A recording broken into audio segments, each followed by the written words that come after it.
in terms of game theory, the figure of merit of a good game is minimum rules, maximum richness. And so using that metric, war is the ultimate game because minimum of rules, massive complexity, whole economies and peoples and cultures whacking it out. If you take the next best metric for game playing, it's business, where you have tremendous complexity, keep score with money, market share, what have you, and it's really fun. And being a game player, looking at strategic as well as tactical decisions in business has always been really a lot of fun. A lot of people wondered why Atari with the 2600 was able to dominate the market so completely and so totally. And one of the reasons was that the consumer game space required in-channel capacity, which was a relatively trick technology at that time. Used, small scale, had to be able to do very small etchings, and so at the time there were only 5 companies in the world that could do it, that had an in-channel process. So since we were the first, I went around and I cut deals with every one of the in-channel houses to make me the next generation custom chip for the next generation Atari 2600. And these were exclusive. And so basically I knew that if I could tie up all of them, that nobody could compete with me because there just wasn't anybody left. And so, and it was costing us like $50,000 to $100,000 a year. And I could constantly make just enough little changes that in the in-channel world where it was all LSI, any change set you back at least 3 to 6 months.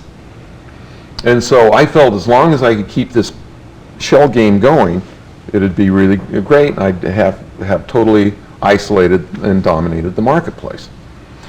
Well, after I sold the company, when I was working this thing, people say, "Why are you doing this? You only need one next generation. Pick the guys that are the best, and let these guys will save you $100,000." You couldn't really tell them out loud that this is a blocking strategy, because business guys, particularly green eye shade people, don't get that. They don't understand that for $100,000 to get a monopoly is really a cheap price, really a cheap price. My very first experience with electronic games, if you were to consider them to be video, would be at the University of Utah. At the time, there were about 5 places where there were video screens connected to computers. University of Utah happened to be one. To put this in context, the idea that this may have a broader appeal was really because I was managing the games department at an amusement park summers. That's how I was putting myself through college. And it was very easy to see that the things that you could do with the computer were so much better than the stuff that I was able to put into the arcades. I mean, I can remember one arcade game that had nothing more than a rolling carpet with a little skier on a couple of rods. I mean, it was making big money. So, you say, hey, I can do better than that. The original company's name was Syzygy. And we got that out of the dictionary, and we just thought it was cool. Of course, we were techies and engineers, and the fact that nobody could pronounce it or spell it didn't seem to bother us. People called us Syzygy and Syzygy, and we thought that it was great. The alignment of planets in a gravitational field, and all that sort of stuff. But it turned out when we went to incorporate, we started out as just a partnership. It was already taken by a candle maker in Mendocino. So we had to choose something else. Atari was on the list, and we got the name from the game of Go, which we were playing at the time. And it's a Japanese game, and if I'm about to take a group of your stones, I say Atari, which is sort of like flight warning that you were going to be engulfed. And I thought that was a great aggressive name for a company.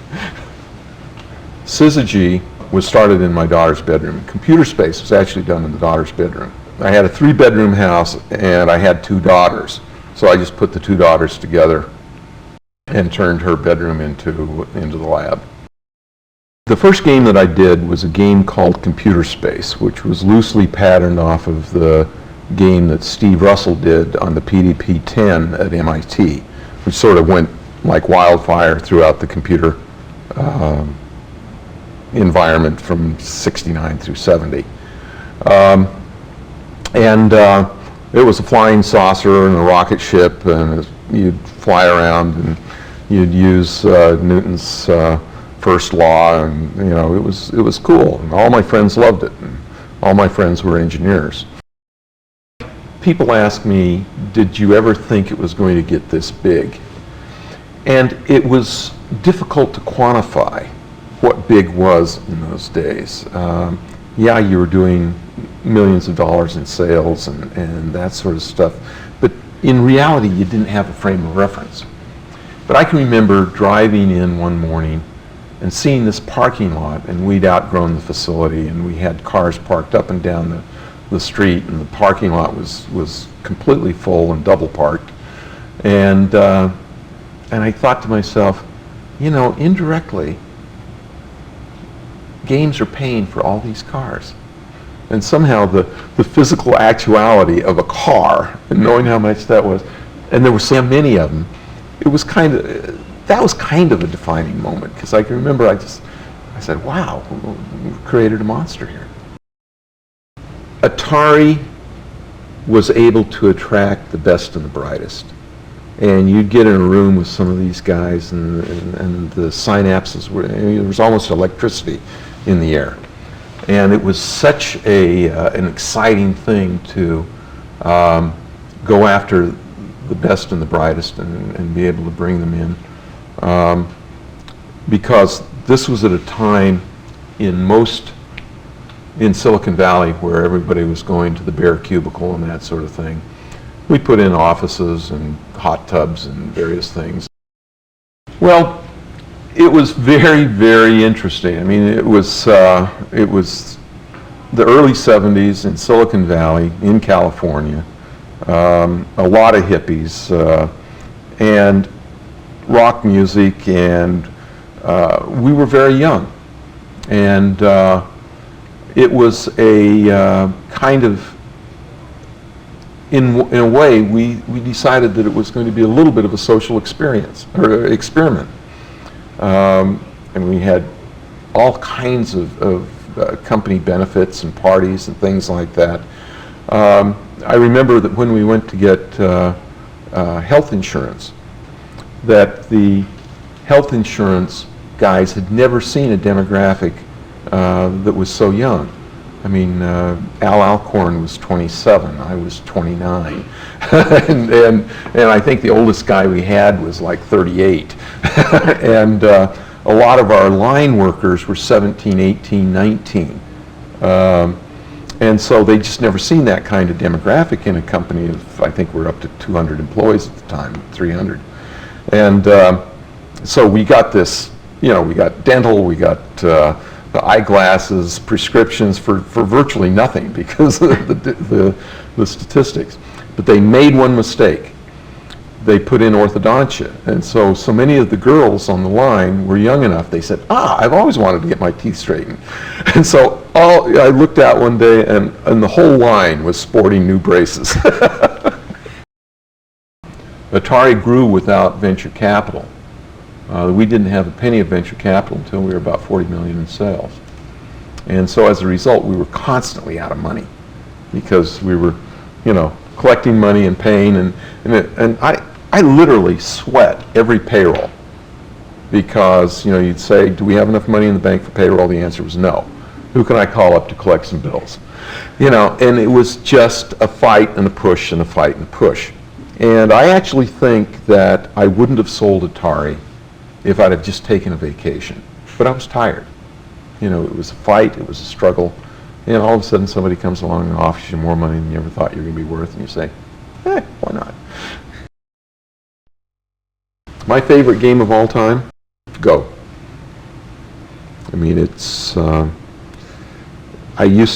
played number 2 board for the University of Utah chess, and the minute I discovered Go, my fascination with chess left. And it's just a wonderfully rich and powerful game, and I still think it's one of those classics that it cannot be beaten in terms of richness and excitement.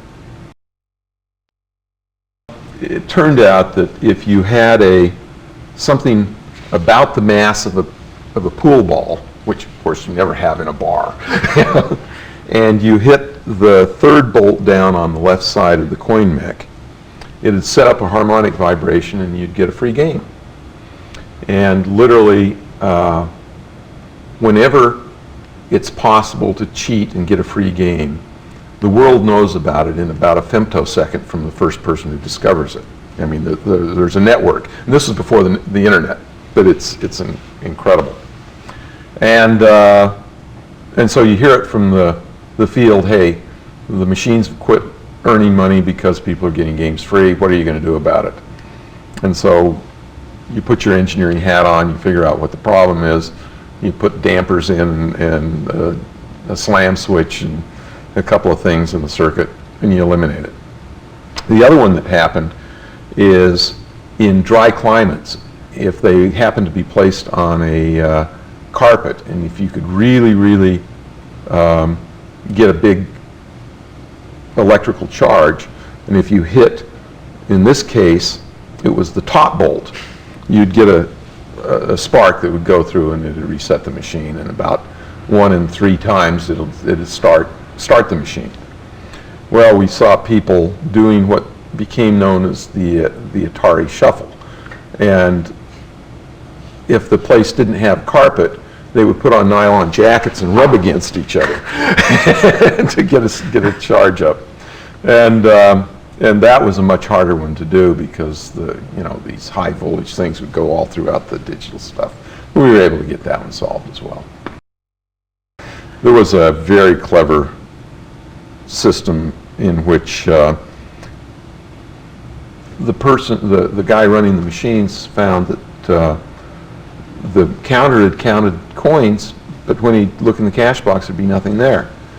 And one time he noticed that there was a little bit of moisture in the bottom, and so he staked out the machines and found out that some little kids, some 9, 10 years old, had taken modeling clay, made impressions of quarters, filled them with water, and then put them in the freezer with a little bit of sand or other things to make them a little bit heavier.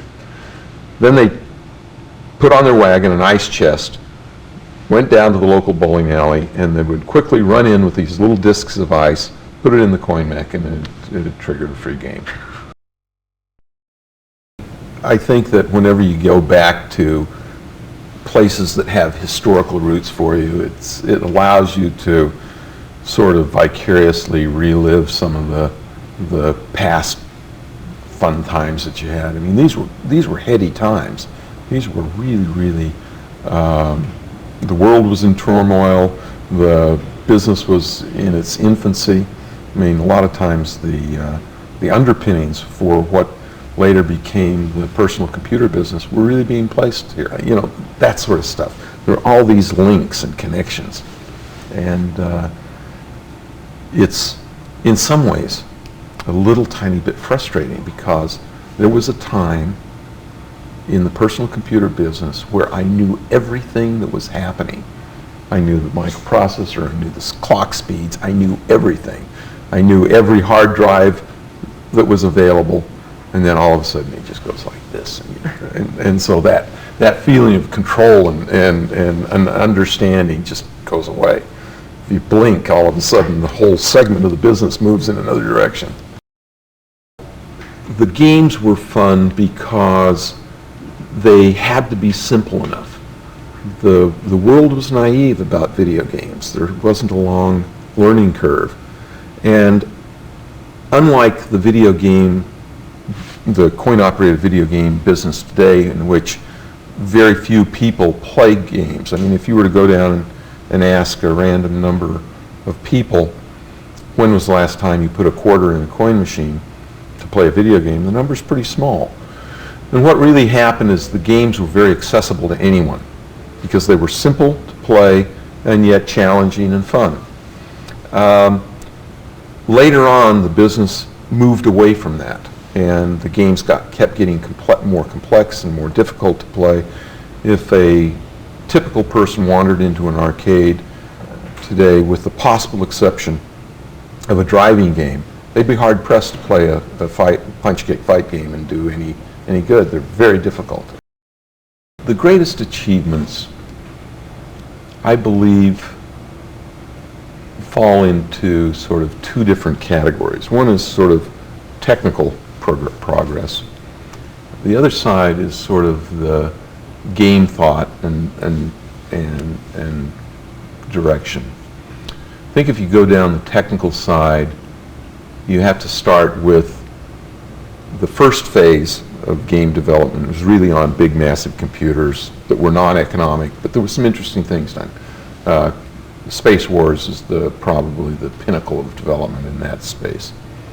Then the Atari side really created what I call state machines. These were not, they used computer chips, but they weren't strictly von Neumann machines, which is a technical term for a machine that executes a program. And then that phase stayed until Asteroids. And Asteroids was the first coin-operated video game that had a microprocessor in it.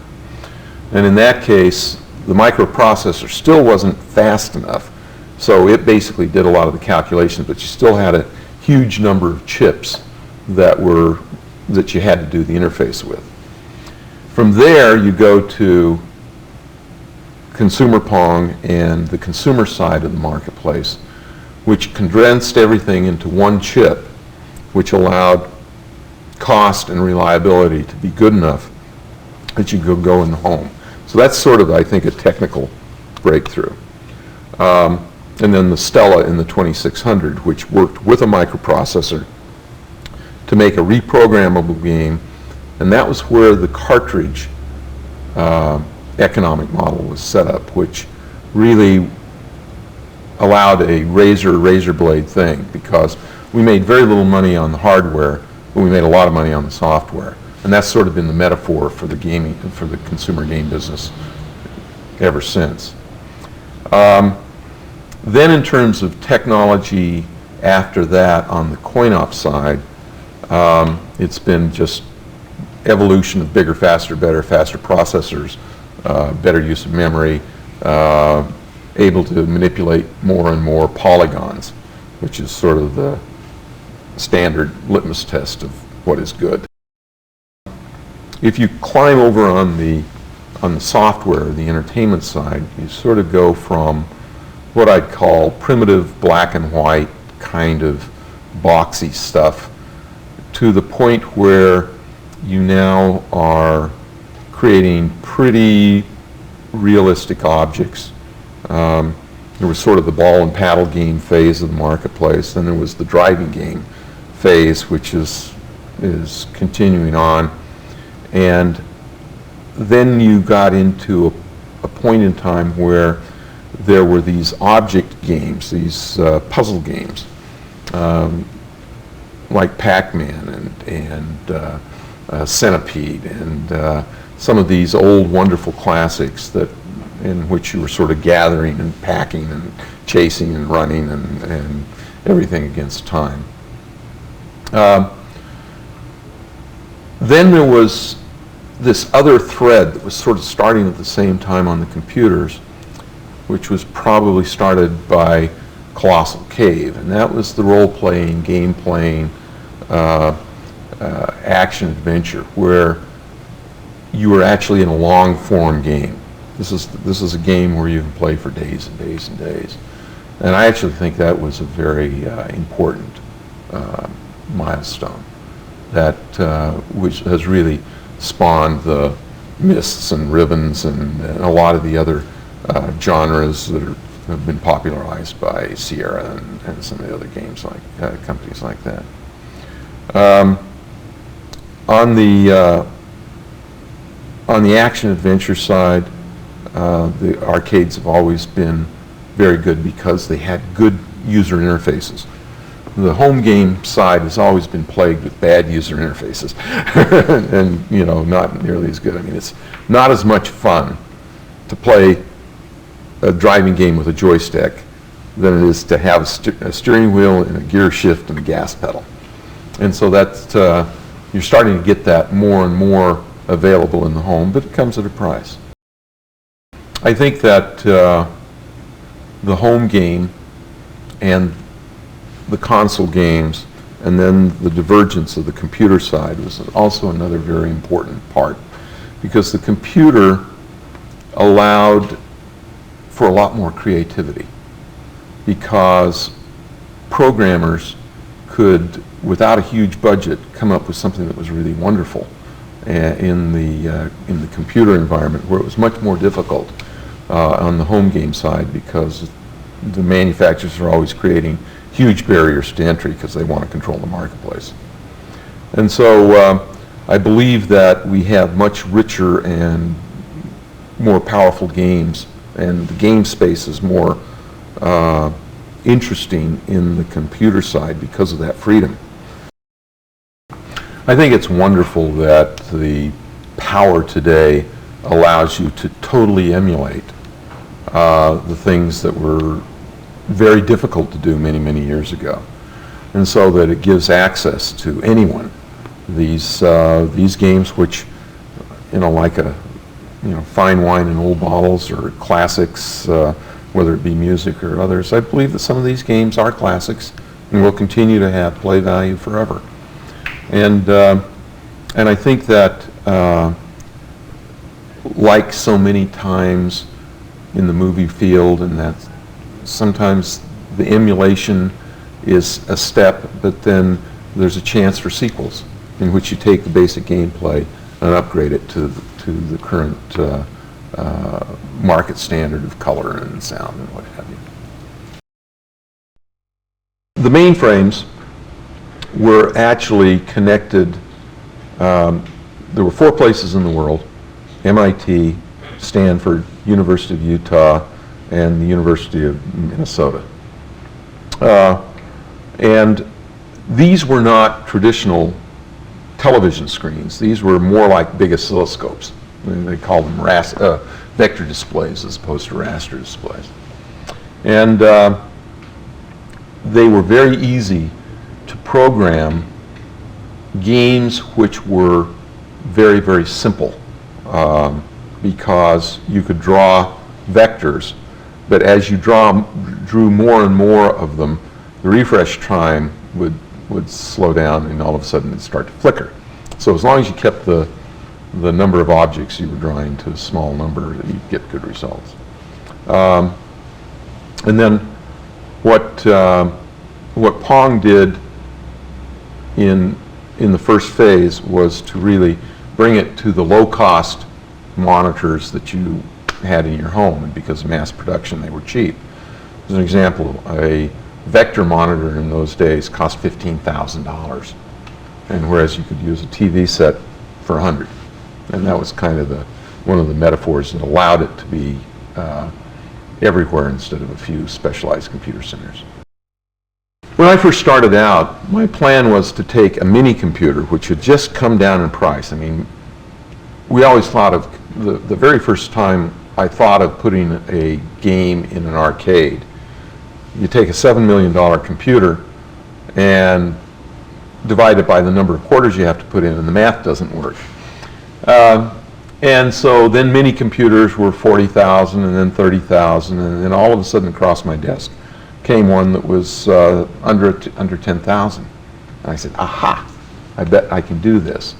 But my idea was to use one mini computer and run several displays so that I'd have more coin slots, so I could put it in amusement parks and things like that, and make enough money to amortize this $8,000, $10,000 machine. What happened was I kept running out of cycle time. The computers were just too slow to keep all I think we were starting out with 6, and then I went down to 5, and went down to 4, And if I went down to 3, I knew that the machine couldn't make enough money to really pay for itself. So that was kind of a watershed. So I had to get it to work with 4. And so in order to do that, I had to keep making the terminals smarter, have them do more of the work. For example, in computer space, there was a star field. Well, you chewed up a lot of compute time if you calculated the star field by itself. So I just figured out a way to put random dots up, and it didn't correspond to any known galaxy, but hey, it's okay. And things like that. But I kept running out of cycle time, even on the calculating where the ships were and interrogating the joysticks and all that sort of thing. And so I basically abandoned the project. I said, you know, this won't work. I've got to wait until the prices come down some more. And then, sort of out of the blue, one late at night, I said, why don't I get rid of the mini computer entirely and do it all in hardware? And that was the breakthrough that really created the launch. Pong was never considered to be a viable product at the outset. It was considered to be a training project for Al Alcorn, who was my first engineering hire. And I felt that some of the things that we were working on, I had a contract to do a driving game, which was quite difficult. I thought it was too big of a reach, and so I just wanted him to get his feet wet by doing a simple game. And so I said, ball going left to right, paddles going up and down when you hit the ball. And he did it and was able to finish the initial board in about a week and a half. I mean, he was very good. We were actually planning to have a little guy with a paddle that you'd place it with the knob, and then you'd push the button and the paddle would go there. And if you hit it too soon, it would go up, and if you hit it too late, it would go down, and so on. But we got the paddle on there, and we decided to just have it bounce off the paddle. We didn't call it the paddle that time. It was the part that was going to turn into the little player. And the game was fun, and so we said, hey, no need to gild the lily, this is good enough. We used this. It was called Andy Cap's Tavern at the time. 1, because I knew the owner. 2, because we had already placed computer space in here, and this was kind of a mecca for not the suits part of Silicon Valley, but the techie parts of Silicon Valley. And computer space earned a lot of money in that environment. And so it was very easy to call up Bill and say, hey, I'd like to test Pong here. And he said, sure, bring it in. We had just put it in a little box. It was about like this, with the kind of cash box that you see on kiddie rides, just glued to the side. And we actually placed the box on a barrel. And that was the very first Pong unit. We had put the first unit on test right in this very establishment, right over there. And that was when the famous story about the service call, and the service call being that the cash box had completely filled up and the quarters would backed up through the coin mech. True story. And when I heard that, I thought to myself, and I looked at all the money we had in the world, and it was just enough to make 11, so we bought the parts for 11, built up, and never looked back. It was doing so well, I said, if I can't sell these 11, I can collect enough money just by putting them on location that I know I can pay for the parts and all the other things and keep the company running.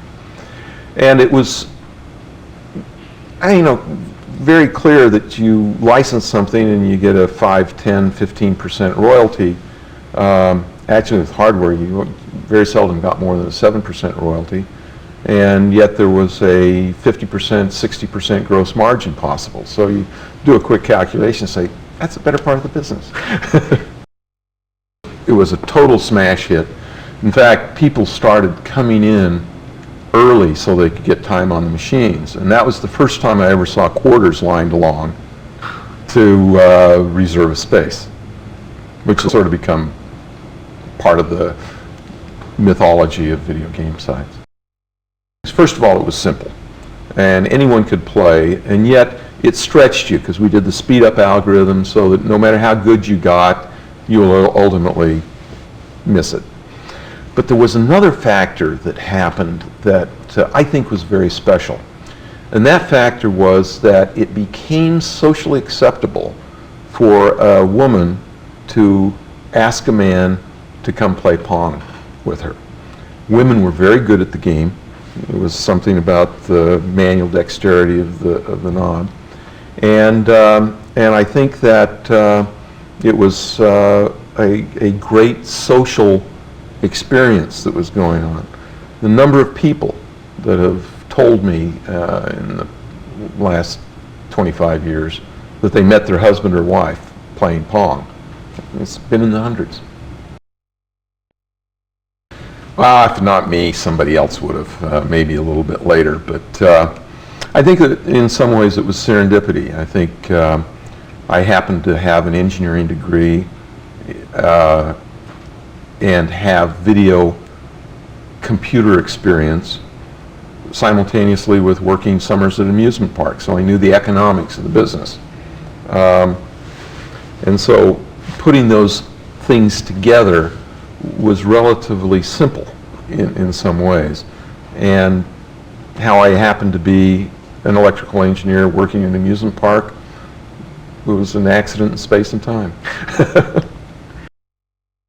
I did feel that there were going to be games in most homes, video games. One of my big disappointments was that I felt that the technology that we were developing was going to fundamentally revolutionize education, because I felt that it was such a powerful and inexpensive communication medium that applied to the job of learning that there could be some really powerful strides. I still believe that, but it will not happen in the environment of a school monopoly. You've got to basically get competition, and then technology can really rise to the fore. The 4004, which is the Intel first microprocessor, was so slow. I mean, it was the first one, and it couldn't possibly have run a video game. And I think that it was invented just a couple of years after. But there wasn't a single microprocessor in a coin-operated video game until 1975, 76. So we built a lot of video games in the interim. And these were all state machines. We tried to sell Pong for probably 4 months before we sold any. We took it to the toy show and got no response. We took it to, all kinds of appliance chains, not a single taker. Took all the toy chains, not a single taker. And we thought we had a real turkey on our hands. And yet we knew when we talked to customers that there was a demand for it, that we could sell them to people. But how do you get distribution? I mean, because the toy store said it's too expensive for us. $29.95 is the highest price thing that we have in our stores. You go to the appliance departments and they say, we can't have a $99 product because people want to finance it and we don't think it's going to be lasting that long. So we can't do that. And so the breakthrough came with a single buyer at Sears Roebuck, who we just called after we'd gotten turned down in the Sears Roebuck toy department. We got turned down by the Sears Roebuck appliance department, and he'd heard about it. And he said, and the previous Christmas, he had done a big job in home pool tables. And this Christmas he said, pool tables in bars, what else in there? And so he'd done a deal with somebody that did an electromechanical pinball machine. He says, and video games are in bars. Let me give it a try. And so we called him up, and he showed up on our doorstep the next day and said, how many can you produce? We thought we could produce maybe 25, 30,000. So we said 70,000. And he came back with an order for 150,000. And we said, there's just no way we can fund that. We just don't have the money. He says, don't you worry. I'll introduce you to Sears Bank, which he did. And then they advanced us 80% of the sales price the minute the unit fell off the end of the line into a bonded warehouse that we had. And so all of a sudden we had the funding, and if you have the money, you can figure out how to make 150,000. I actually think we made almost 200,000 that year.